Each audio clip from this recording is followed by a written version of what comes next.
స్నేహితులరా, ఈ దినము తండ్రి అయిన దేవుడు రూత్ ప్రేయర్ ఫెలోషిప్ ద్వారా అందిస్తున్న వాక్యము లూకా సువార్త 21 అధ్యాయము 15 వచనము. మీ విరోధులందరూ ఎదురాడుటకును కాదనుటకును వీలు కాని వాక్కును జ్ఞానమును నేను మీకు అనుగ్రహింతును.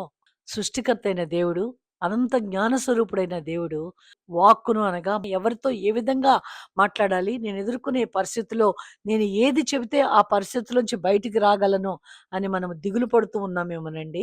మనం ఏ పరిస్థితులు ఎదుర్కొంటున్నామో, మరి ఈ దినమున వాక్యం వింటున్నటువంటి వారిలో ఎలాంటి పరిస్థితి ఎదుర్కొంటున్నారో వారితో మాట్లాడుతున్నారండి. మీ విరోధులందరూ ఎదురాడుటకును కాదనుటకును వీలు కానీ అంత గొప్ప జ్ఞానాన్ని, వాక్చాతుర్యాన్ని మనకు అనుగ్రహిస్తానని దేవుడు ఈ దినమున వాగ్దానం చేస్తున్నారండి.